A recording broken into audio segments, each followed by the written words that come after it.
20 kupunan ng mga paddler mula sa iba't ibang lugar sa bansa ang nagtagisa ng galing sa 250 meters ibalong Dragon Boat Race noong Sabado sa lungsod ng Legazpi. Sa kabila ng pabago-bagong panahon, tuloy sa pagsagwa ng bawat grupo gaya ng Canoe Kayak Kalbayog Hibatang mula Samar na itinanghal na kampyon sa Women's Division. Ayon sa 23 anyos na team captain ng grupo na si Jet Naciones, sulit ang kanilang naging experience dahil bukod sa kompetisyon, nakita din nila ang ganda ng lungsod. Ang ano ko lang po is, especially yung kanina doon, kung umaraw man or umulan, especially ngayon na umulan kanina, hindi naman natin in-expect na may mga ganong mangyayari, di ba?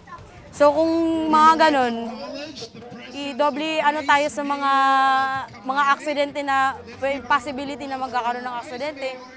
So ayun lang po yung masasabi ko. So far ang ganda ng accommodation dito and everything po. Nakiisa rin sa naturang aktibidad ang Philippine Canoe Kayak Dragon Boat Federation na ipinagpapasalamat ang inisyatiba ng LGU Legazpi upang palakasin pa ang nasabing sport.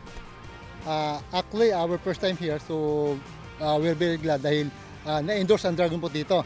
Actually, ang Dragon Boat is matagal namin pinopromote, hindi lang po sa mga kabataan, kundi ito po ay open para po sa lahat.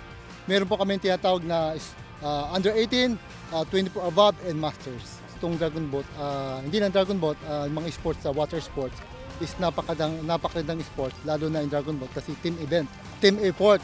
So kailangan talaga mayroong camaraderie at pagkakaisa.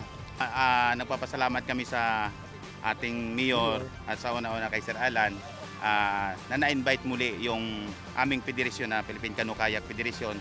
At salamat sa pagsuporta. At sana ito ay tuloy-tuloy na magaganap dito yearly sa Bicol.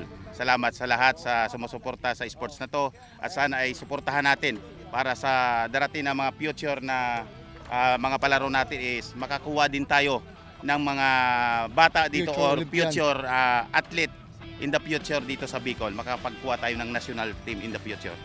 Ayon naman kay Alan Ranyola, chairman ng Tourism, Culture and Heritage at ng nasabing event, layunin ng aktibidad na mas maipakilala ang dragon boating sa mga Bicolano, gayon din na mapasigla ang turismo sa lungsod. Siyempre, magiging busy po ang mga tourism industry business related, like ini pong mga hotel, restaurant, bar, talagang busy. Even last night, I was here last night, kasi may mga nag-abot na po mga bisita. Talagang nailing ko po paano po ang mga restaurant digdio and even mga hotel. Dahil nag-check ako kang mga hotel kang Sarong Aldao dahil may bisita po akong maabot. Unfortunately, may mga hotel na fully booked na po. That's why I am very happy and thankful sa gabos po na mga bisita na nag-abot digdi sa syudad kang Legazpi. Ini pong Dragon Boat Race Competition, sarap po inio sa event kang Ibalong Festival 2025. Ang Dragon Boat Racing ay unang nagsimula sa South China, 2,000 taon na ang nakakaraan. Para sa mga balitang Tatak Bicol, Mel Moral.